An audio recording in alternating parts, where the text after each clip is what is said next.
Baik, saudara-saudari yang kekasih dalam Tuhan Yesus Kristus, kita bersyukur bisa jumpa kembali pada malam hari ini dalam Zoom Kingdom Pemilih Indonesia dengan sahabat Indonesia.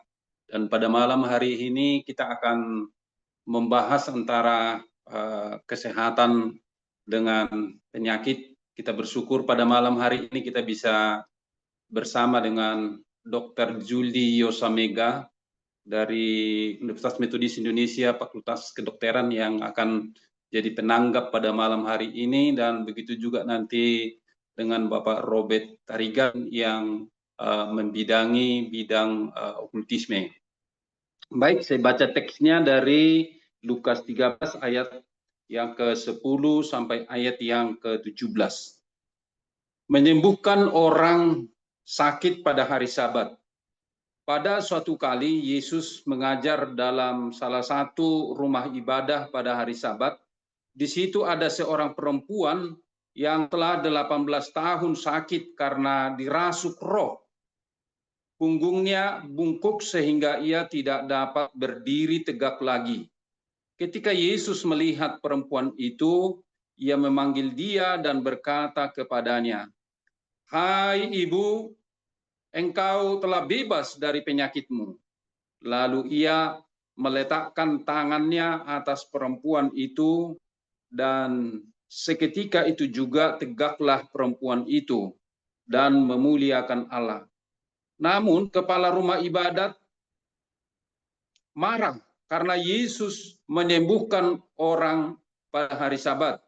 Lalu ia berkata kepada orang banyak, "Ada 6 hari untuk bekerja, karena itu datanglah pada hari-hari itu untuk disembuhkan dan jangan pada hari Sabat." Namun Tuhan berkata kepadanya, "Hai orang-orang munafik, bukankah setiap orang di antaramu melepaskan lembunya atau keledainya pada hari Sabat dari kandangnya dan membawanya ke tempat minuman?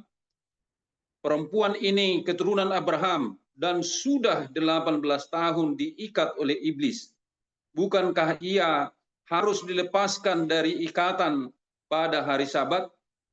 Wanita, waktu ia berkata demikian, semua lawannya merasa malu, dan semua orang banyak bersuka cita karena segala perbuatan ajaib yang telah dilakukannya. Jadi saudara-saudara yang kekasih, peristiwa ini ketika Tuhan Yesus sedang mengajar dalam satu rumah ibadat, waktu itu dia mengajar tentang kerajaan Allah. Jadi bisa kita lihat dalam perikop sebelumnya di mana Yesus di situ mengajarkan tentang pohon ara yang tidak berbuah begitu. Dan juga perikop selanjutnya perumpamaan tentang biji sesawi dan ragi. Jadi pas saat Yesus mengajar di Bait Allah, pada saat itu dia melihat perempuan yang sudah 18 tahun mengalami penyakit, dan kata firman Tuhan di sini dalam ayat yang ke-13 itu, ke-12 itu, ketika Yesus melihat perempuan itu, ia memanggil dan ia berkata kepadanya, "Hai ibu, engkau telah dibebaskan dari penyakitmu." Dan ayat 11 di situ bahwasanya perempuan itu dirasuk oleh roh jahat begitu yang mengakibatkan dia bisa menderita selama 18 tahun begitu.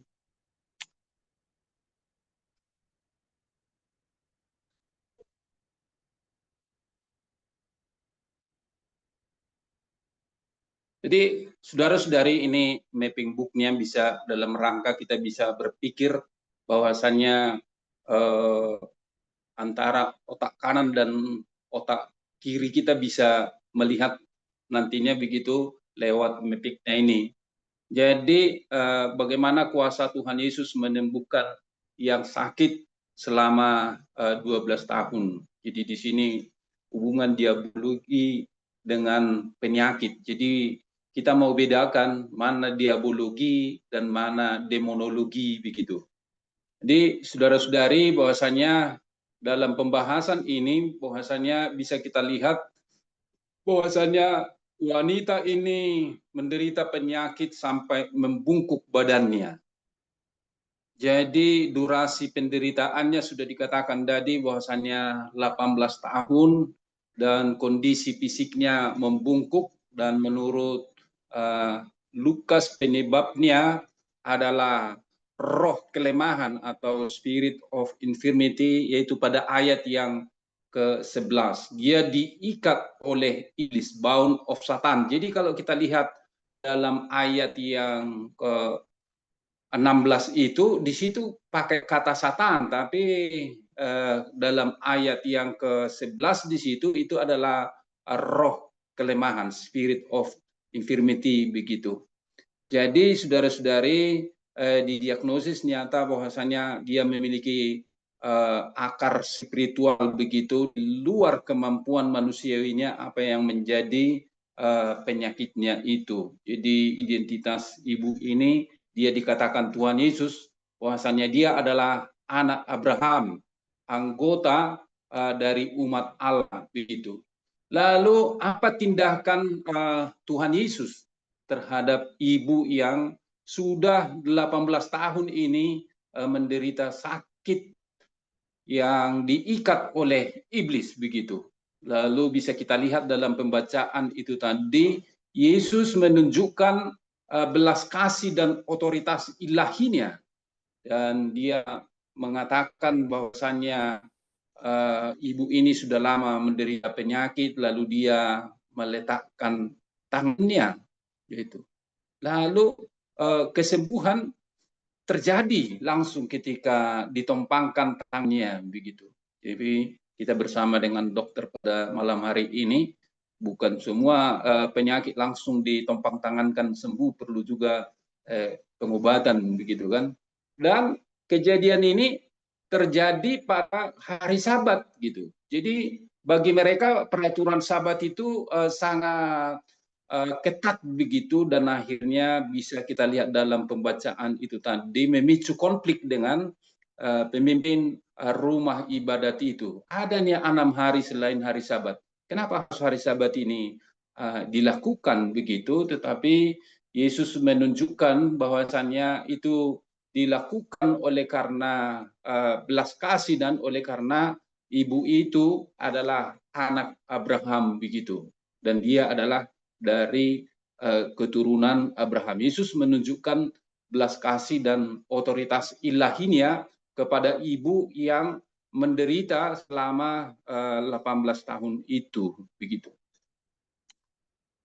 Jadi saudara-saudari semuanya diperlakukan Yesus, yang sekalipun ada penentangnya, tetapi Yesus melakukan dengan penuh simpatik dan kelemah lembutan terhadap ibu itu. Dia sangat peka akan penderitaan yang diderita oleh ibu itu, di mana sudah 18 tahun begitu diikat oleh iblis itu. Jadi bagi bahagian ini tak terpisahkan dari rencana ilahi, di mana Tuhan Yesus menunjukkan tentang kerajaan Allah itu begitu.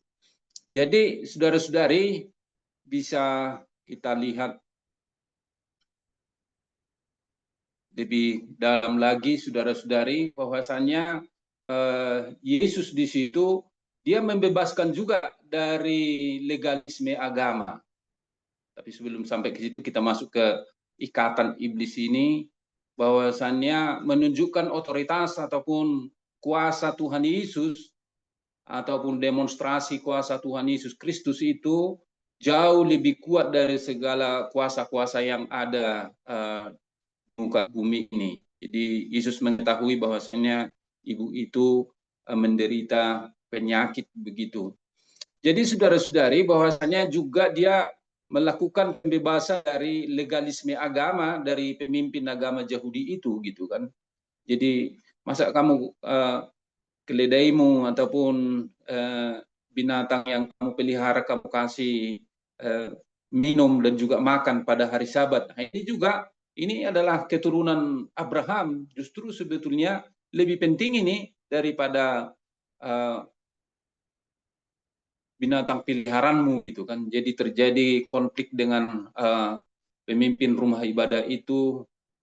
Pemimpin rumah ibadah itu sempat sampai marah dan mencela Tuhan Yesus begitu, menempatkan aturan di atas kebutuhan manusia. Jadi pada malam hari ini kita mau melihat bahwasanya kasih itu di atas dari segala aturan yang ada. Itu yang apa gitu, yang ditunjukkan oleh Tuhan Yesus begitu. Jadi Yesus menyebutkan tindakan orang yang ada di rumah ibadat itu ataupun kepala rumah ibadat itu adalah tindakan kemunafikan gitu. Kemunafikan yang dia lakukan sama seperti tema pada minggu yang lalu, bahaya kemunafikan dan formalisme agama. Artinya rutinitas ataupun kebiasaan-kebiasaan yang dilakukan dalam rumah ibadah itu akan berbahaya jikalau tidak dipraktekkan dalam kasih ataupun belas kasihan terhadap kepekaan terhadap orang-orang yang menderita, apalagi ini menderita secara kuasa gelap begitu.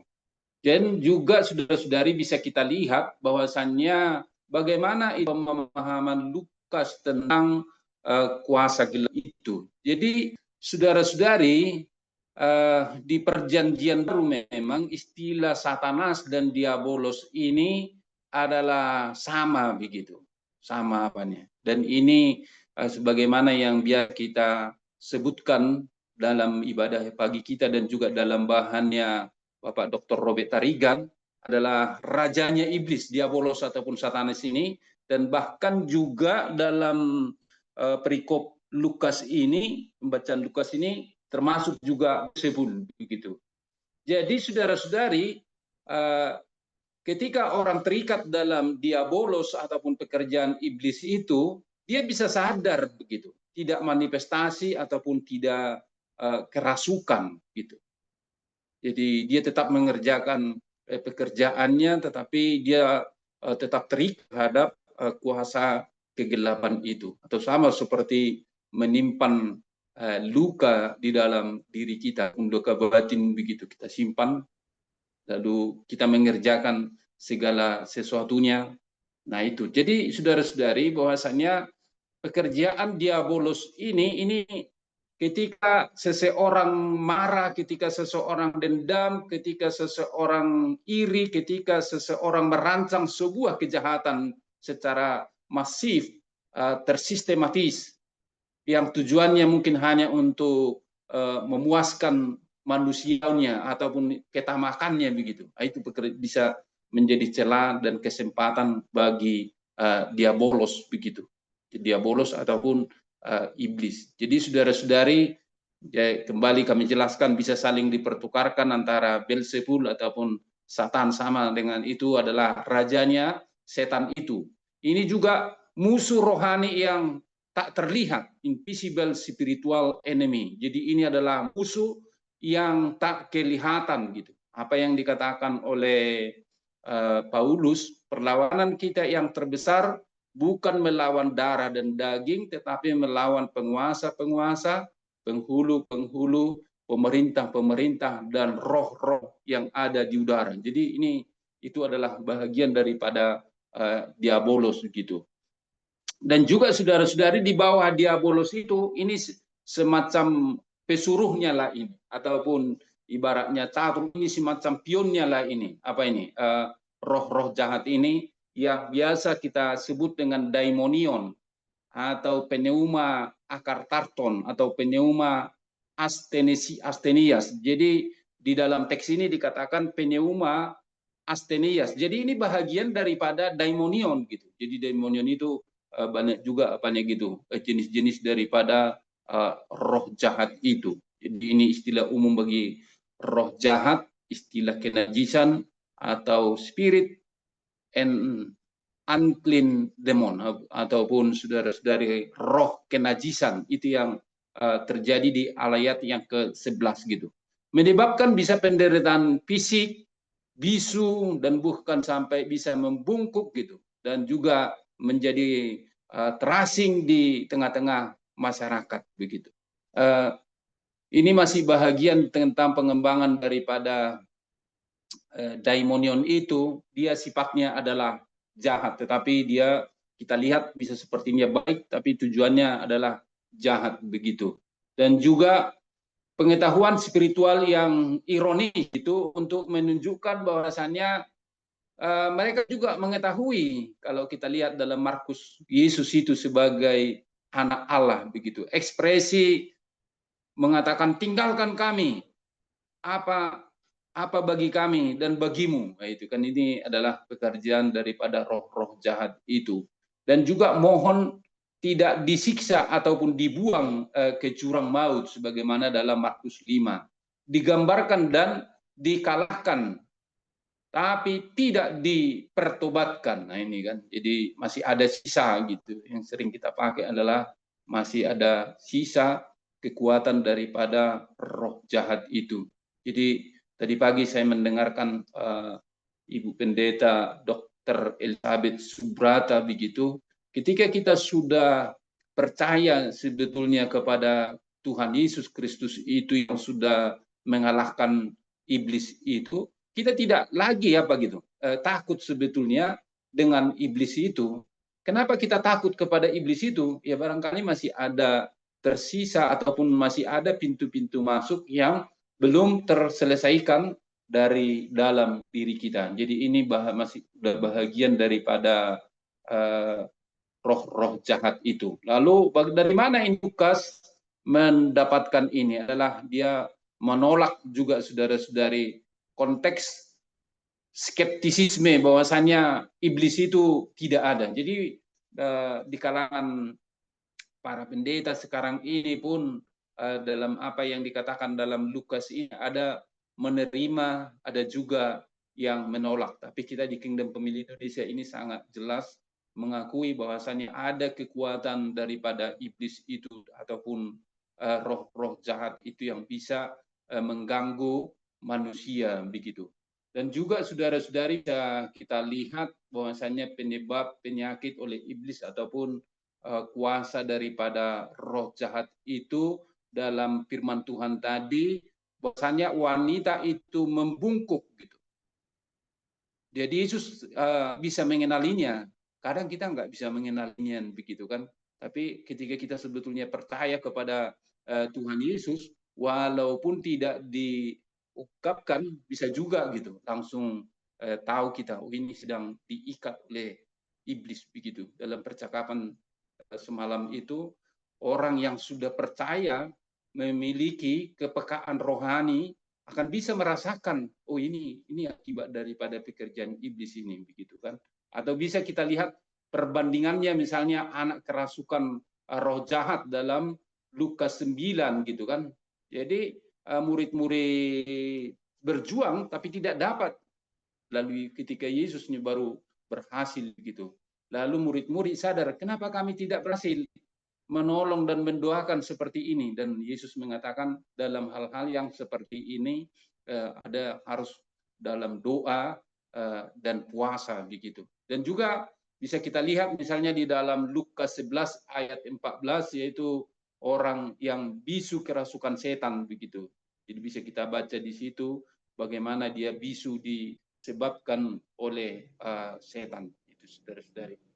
Jadi ini saudara-saudari adalah musuh rohani yang tak terlihat gitu. Jadi cuman di apa gitu kan di dunia kita semua harus dianalisa secara sains, tapi dalam dunia spiritual ataupun dunia teologi bisa juga ada pekerjaan roh jahat yang bisa mengganggu manusia sebagaimana itu dikatakan di dalam Alkitab begitu.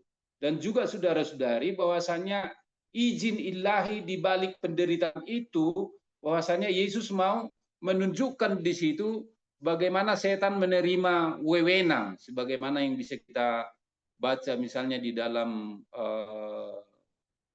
Ayub gitu. Dan akhirnya pada saat yang terakhir dia berkata bahwasanya aku telah melihat Tuhan di dalam penderitaanku. Dan juga kalau kita baca misalkan dalam 1 Korintus 5 ayat 5 di mana di situ ada dosa perzinahan begitu.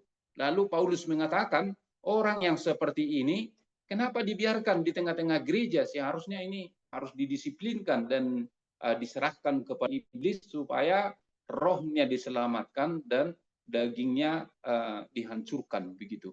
Dan juga saudara-saudari, dalam pembacaan tadi bisa kita lihat itu kan dosa pribadi daripada ibu itu, dan bukan karena perdukunan gitu sehingga itu terjadi. Kita baca itu kan, jadi saya mempersiapkan itu, ada membaca 50 buku gitu, mempersiapkan materi malam hari ini. Tidak ada yang mengatakan bahwasannya penderitaan ibu itu, apakah itu dosa pribadinya, apakah itu akibat perdukunan atau luka batin, tetapi Yesus menyatakan di situ dia sudah diikat oleh iblis selama 18 tahun begitu. Dan itu kepekaan Yesus itu yang sangat luar biasa. Dia bisa melihat bahwasannya penyakit ibu itu adalah akibat daripada pekerjaan iblis. Ini tadi sudah tentang diabolos, Satanas ini rajanya, dan daimonion ini adalah roh-roh jahat, pesuruhnya begitu. Jadi ini saudara-saudari, di sini dia bisa menyesatkan, menggoda dan menghalangi iman orang-orang percaya gitu. Dia kekuatan kosmis menerangi, melawan kekuatan Allah.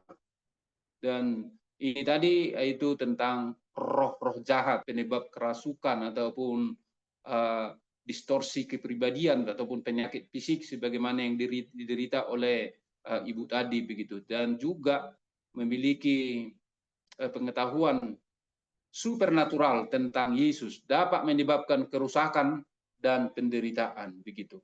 Dan juga saudara-saudari, bagaimana kita bisa melihat cara iblis itu menggoda, menfitnah sehingga bisa menyebabkan seseorang sakit. Bisa juga saudara-saudari melalui pengikatan langsung oleh setan. Nah, itu kan seperti yang dalam pembacaan tadi. Wanita itu langsung terikat oleh setan gitu kan. Akhirnya dia membungkuk, manifestasi sebagai penyakit fisik yang bisa melemahkan fisiknya.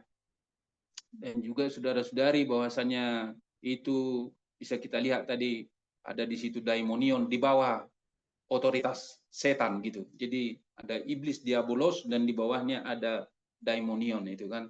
Jadi bisa kita lihat di situ metode penindasannya menyesatkan dan penggodaan juga terhadap Yesus begitu, menghalangi iman. Jadi tujuan daripada iblis itu menghalangi iman kita. Sama seperti Petrus, kalau kita baca dia di Matius 24 itu, ketika Tuhan Yesus mengatakan, aku mau pergi ke Yerusalem, saya mau dibunuh di sana, diadili oleh para tua-tua, lalu Petrus menarik Tuhan Yesus ke samping, gitu kan. Kiranya Tuhan Allah menjauhkan itu daripadamu, tetapi Yesus mengatakan kepada Petrus, enyahlah iblis. Kata iblis di situ berkaitan dengan diabolos ataupun satan begitu.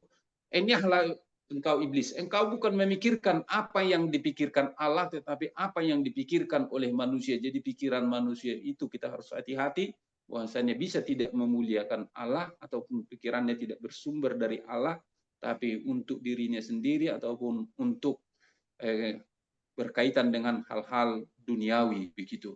Jadi pemanfaatan kelemahan spiritual. Jadi metode penindasan yang dipakai iblis itu adalah ketika kita lemah secara spiritual begitu, atau bagian dari perang kerajaan Allah dan juga kerajaan iblis bisa terjadi begitu.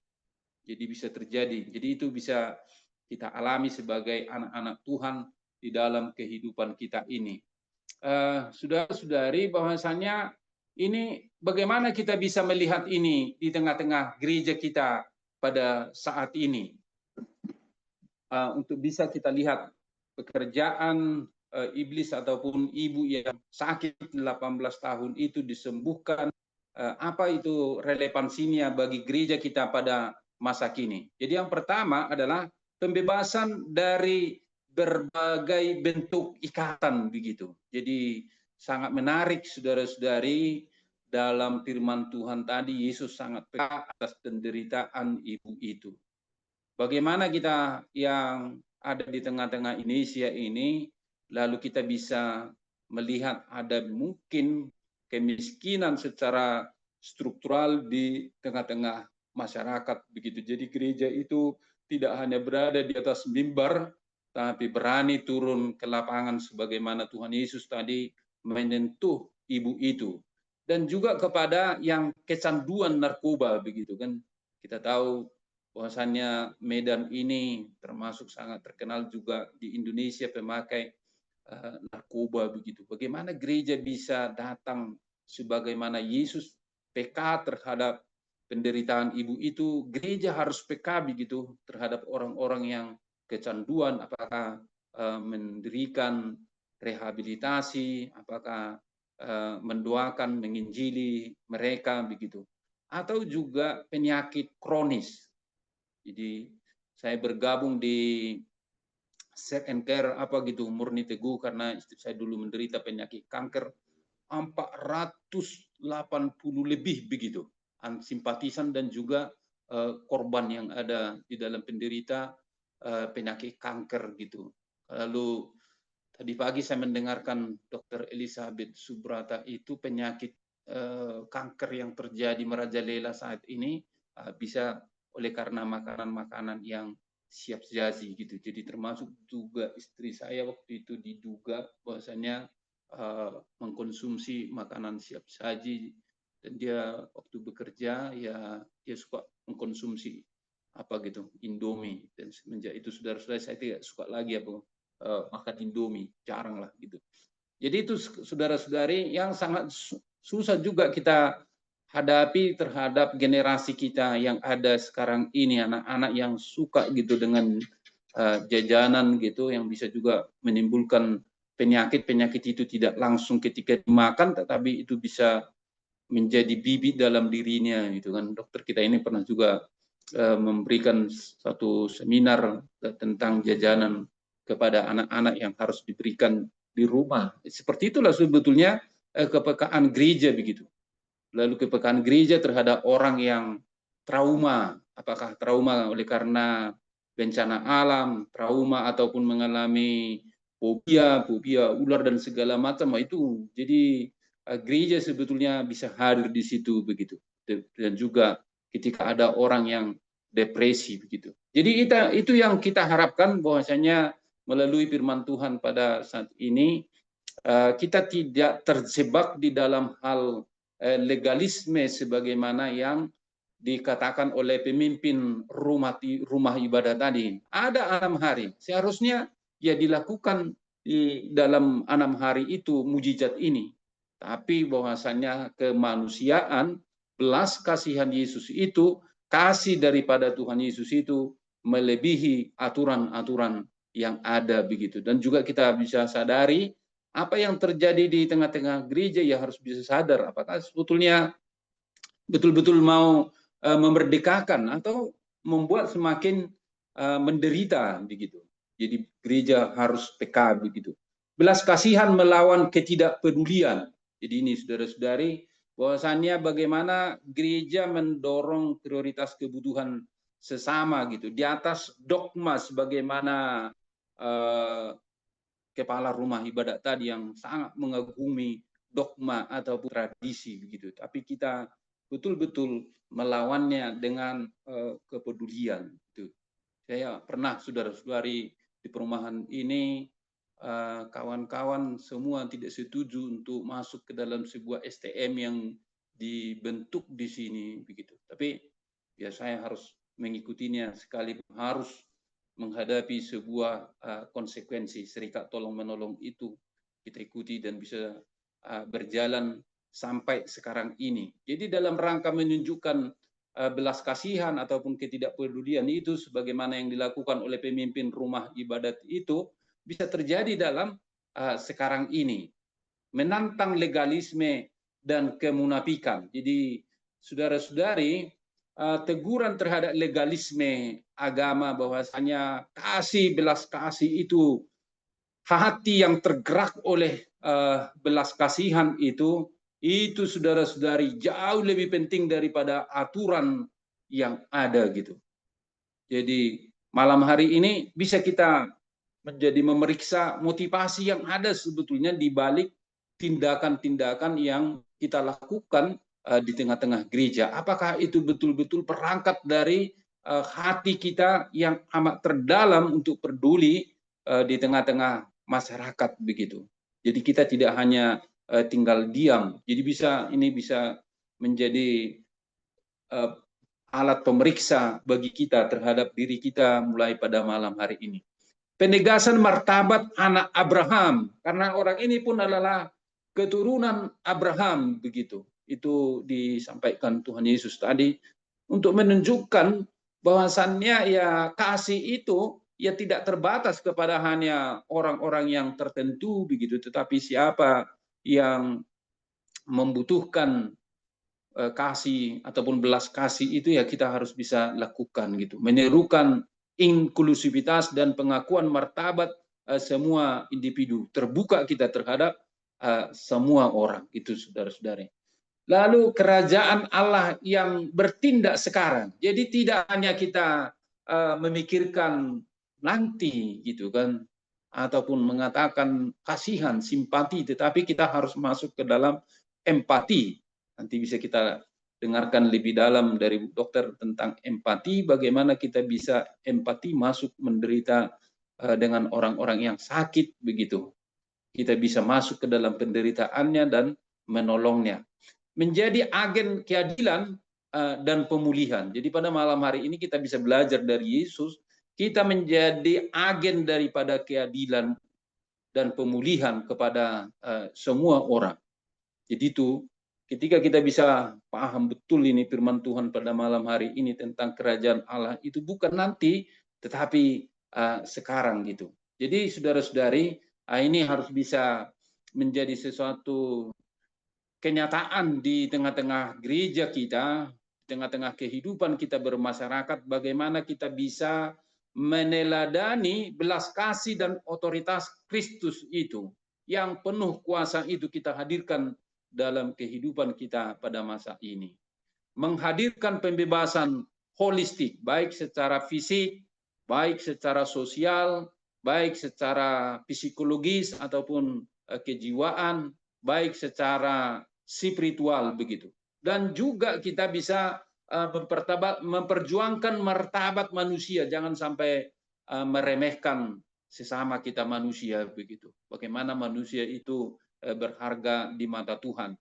Menjadi komunitas yang membebaskan dan memulihkan. Jadi ketika kita hadir di sebuah komunitas ataupun di sebuah gereja, di tengah-tengah sebuah masyarakat, bagaimana kita bisa hadir di situ untuk membebaskan dan memulihkan. Jadi sebagaimana yang pernah kami sampaikan, ada 4 yang harus penting di tengah-tengah gereja begitu. Ada pemuritan, ada pemulihan, dan juga bagaimana terus murid itu siap menghidupi penderitaan, dan juga khotbah-khotbah itu dalam rangka untuk membebaskan dan memulihkan. Peka terhadap penderitaan itu kan. Jadi bagaimana kita peka terhadap situasi dan kondisi yang kita hadapi, dan kita merespon secara proaktif apa yang bisa kita perbuat begitu. Menolak legalisme, artinya di situ kita lebih menjaga hal-hal yang formalitas begitu, menjaga hanya di dalam ibadah, tetapi sesungguhnya kita harus bersifat inklusif, terbuka gitu, dan tidak menghakimi. Menjadi agen keadilan dan kasih dan solidaritas kepada semua orang. Seperti itu dulu yang bisa kami sampaikan sebagai penghantar kita untuk diskusi kita pada malam hari ini. Kami persilahkan menanggapinya kepada Ibu Dokter.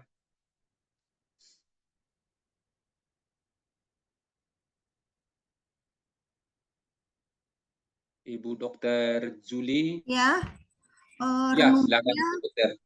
renungannya bagus sekali, Amang Pendeta. Jadi tanggapan saya bahwa Yesus lahir ke dunia sebagai juru selamat melalui pewartaan, penyembuhan, dan bahkan makan dan minum bersama murid-muridnya itu diri kita sendiri. Tapi kita sebagai muridnya sudah tinggal bersama kita. namun kita masih tetap buta dan tidak mengenal dan tidak mengikuti perbuatan baik yang Yesus telah lakukan. Yesus mengajari kita untuk saling mengasihi, tolong-menolong, dan lain sebagainya. Tapi lihatlah dunia kita sekarang ini, di keluarga kita sekarang ini, kita belum bisa melaksanakan itu. Rajin beribadah, berdoa, baik di gereja maupun bersama anggota keluarga seutuhnya. Membaca Alkitab bersama-sama, gotong royong, membersihkan perkarangan gereja dan selokan, di mana kita tinggal, mau berbagi apa yang kita miliki kepada orang miskin, saling mengampuni secara tulus. Kesanggupan kita inilah yang menjadi kelemahan, sekaligus juga tanda perbudakan iblis dengan diri kita. Hidup egois, di mana kita banyak perampokan, pembunuhan, pemerkosaan, iri hati, dengki, dendam, ingin menguasai, ataupun kemalasan. Tidak pernah merasa puas dan tidak mensyukuri apa yang ada, dan yang terakhir tidak ada rasa takut akan Tuhan. Suara-suara inilah yang lebih kuat di telinga kita. Dengan cepat kita tergoda. Inilah ikatan iblis kita yang membawa kita ke dalam kesenangan sementara. Kita terikat dengan itu semua.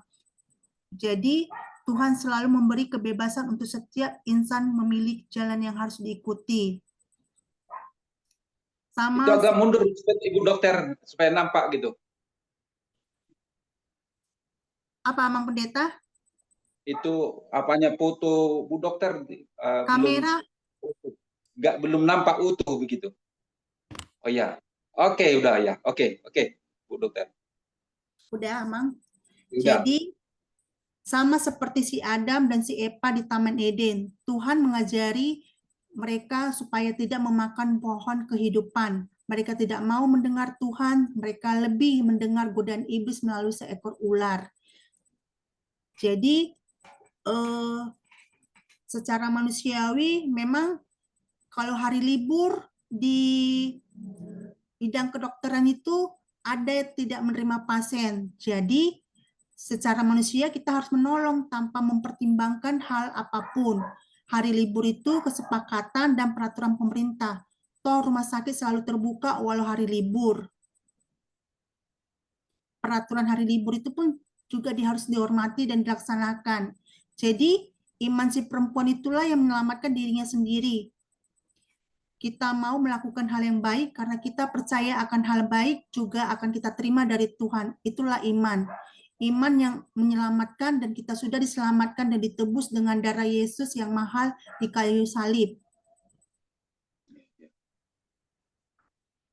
Jadi kalau dibilang si perempuan ini membungkuk, berarti adanya kelainan di tulang belakang. Kelainan di tulang belakang ini bermacam-macam, ada skoliosis, ada kifosis, ada lordosis. Jadi masing-masing kelainan itu ada yang melengkung ke tulang belakang ke samping, ada tulang belakang melengkung ke bawah ataupun membungkuk ke depan.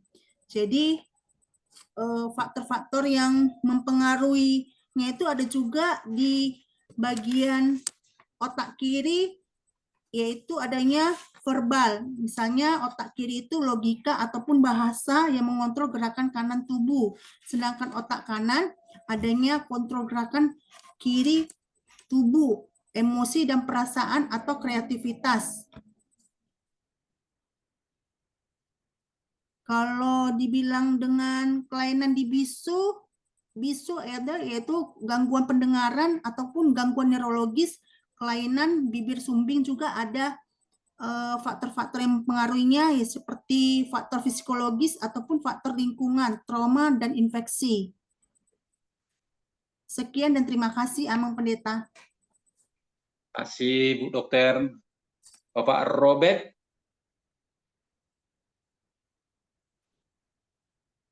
Ya, terima kasih atas kesempatan yang diberikan untuk menanggapi pemberitaan Bapak Pendeta Marudut Siotang pada malam hari ini ya.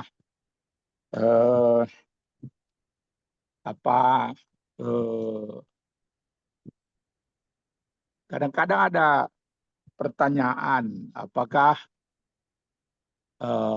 Alkitab mengatakan bahwa semua penyakit itu karena iblis gitu. Tapi sebenarnya dalam Alkitab dibedakannya mana yang pengaruh iblis, mana yang penyakit biasa oleh karena virus kah atau apa, atau ada yang seperti Yohanes pasal 9 itu, anak itu buta dari sejak lahirnya. Bukan karena pekerjaan iblis gitu, bukan karena penyakit itu datang dari iblis. Jadi kita Alkitab membedakan mana yang berasal dari iblis, mana yang penyakit biasa gitu ya. Jadi kita tidak bisa memukul ratakan semua penyakit karena pengaruh iblis gitu kan. Nah, itu yang pertama. Jadi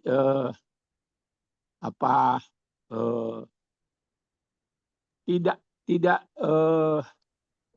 semua penyakit umpamanya kalau seandainya itu berasal dari iblis, ketika didoakan langsung sembuh gitu kan, karena ada kuasa Tuhan berlaku di situ. Nah, tapi ada penyakit umpamanya perlu ditangani oleh dokter yang mengerti tentang obat-obat gitu ya. Bagaimana mengobati orang yang demam, orang yang kena virus gitu ya. Jadi kita harus menganalisa suatu penyakit itu, apakah karena virus atau karena kecelakaan atau pengaruh iblis gitu ya. Kita harus tahu. Jadi ya saya senang ini ada Dokter Juli tadi ya. Ya, Amang. Ya, jadi kita perlu kerjasama antara seorang hamba Tuhan, pendeta, dengan dokter medis, dengan psikiater. Kita perlu bekerja sama untuk menangani suatu masalah gitu ya. Kita perlu menganalisanya dulu, lalu kita perlu tahu jalan keluarnya yang tepat, yang bagaimana gitu. Saya pernah diperhadapkan dengan seorang pemuda, tiba-tiba tidak mau bicara, tidak mau makan, termenung saja di kamar gitu ya. Akhirnya keluarga memanggil saya untuk mendoakan dia. Saya malam hari waktu itu saya tanya, sudah makan belum? Saya katakan di di Jalan Surabaya di Medan itu ya, ada makanan sampai malam kan. Saya bilang, ayo kita ke sana gitu ya. Mau dia. Tapi sampai di sana nggak mau turun, nggak mau makan. Akhirnya saya bawa ke rumah saya dekati dia pelan-pelan, saya ajak berbicara, saya berdoa sungguh-sungguh kepada Tuhan. Lalu besoknya saya bawa dia kepada seorang psikiater. Lalu dokter psikiater itu menanyai dia, saya mau tolong menjawab, dia bilang tidak usah, biar dia sendiri yang menjawab gitu ya. Puji Tuhan, jadi dengan berdoa, dengan pertolongan psikiater, akhirnya dia sembuh, dia mau makan, dia mau berbicara lagi. Ya, saya tanyakan psikiater itu, kenapa hal itu bisa terjadi? Dia bilang, Pak Pendeta, kadang-kadang kita memikirkan sesuatu yang melampaui batas kapasitas otak kita, katanya. Itu bisa mengganggu, katanya begitu. Jadi dia kasih obat penenang lah kan, supaya orang itu tidak terlalu tinggi yang dipikirkan, yang melampaui batas kapasitas otaknya gitu ya. Jadi saya senang bahwa malam hari ini walaupun teks Alkitab berbicara tentang Tuhan Yesus menyembuhkan orang yang diikat oleh setan selama 18 tahun, tapi kita juga berbicara dari segi kesehatan, ya, seorang dokter juga ikut berpartisipasi pada malam hari ini. Terima kasih, begitu dulu Pak Marudut.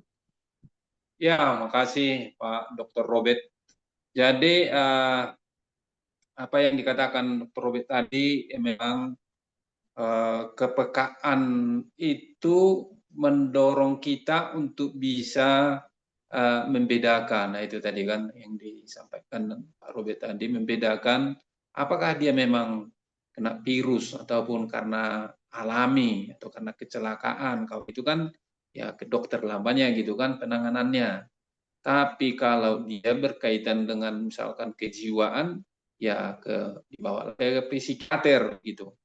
Kalau dia berkaitan dengan seperti yang kita bicarakan pada malam hari ini tentang kuasa gelap, ya kita berharap orang-orang yang rohaniawan, para pendeta dan orang-orang yang betul-betul percaya gitu kan. Karena di Alkitab itu dikatakan tanda-tanda ini menyertai orang-orang yang percaya, mereka mengusir setan-setan demi namaku. Jadi kepada orang-orang yang percaya itu diberi kemampuan begitu. Begitu. Anda tahu ada tambahan dari Dr. Julie? Jadi Amang Pendeta, kalau misalnya buta kongenital itu sejak lahir. Kalau sejak lahir itu macam-macam terapinya, ada yang dia masalah di lensanya ataupun di bagian kondisi butanya itu seperti ke dokter spesialis mata atau terapi gen, misalnya dapat pengobatan di masa depan, kelainan yang di terapi gennya itu Amang Pendeta. Kemudian semua penyakit itu pada dasarnya faktornya itu dipengaruhi psikologis. Biasanya mungkin dalam dia sejak lahir, ibunya waktu di kandungan mengalami depresi, ataupun faktor lingkungan, adanya benturan saat anaknya itu hamil, ataupun adanya infeksi pengaruh dari lingkungan, memelihara hewan-hewan atau penyakit TOTS gitu, Amang Pendeta. Jadi kalau kita ambil dari segi semua dasarnya itu karena berkat-berkat yang diberikan kita itu harus disyukuri. Itulah yang merasa kita mampu menghadapi segala penyakit-penyakit itu. Apapun harus kita syukuri, Amang Pendeta. Oke, saya kira obat-obatan itu hanya faktor sekunder saja, Amang. Tapi dalam diri kita yang harus kita perbarui. Sekian dan terima kasih, Amang Pendeta. ya, makasih Ibu Dokter. Kita akan tutup rekaman ini, nanti akan kita lanjut lagi percakapan kita gitu. Kita berdoa. Bapak kami dalam Tuhan Yesus Kristus, apa yang kami sermonkan pada malam hari ini, pembebasan kuasa daripada Tuhan Yesus Kristus atas terjadi kepada ibu yang sakit 18 tahun. Yesus menunjukkan kepekaan yang sangat luar biasa, dan pada malam hari ini kami bisa bersama dengan Dr. Julie dan juga teman-teman yang lain, Dr. Robert, Dr. Tina, Menurung, dan juga yang lain-lainnya Tuhan, supaya kami memiliki kepekaan rohani dan kepedulian secara sosial, dan biarlah apa yang kami percakapkan pada malam hari ini bisa menjadi berkat di tengah-tengah persekutuan kami Kingdom Family Indonesia, dan begitu juga di tengah-tengah gerejamu, di tengah-tengah masyarakat. Dalam nama Tuhan Yesus Kristus kami berdoa dan mengucap syukur. Amin.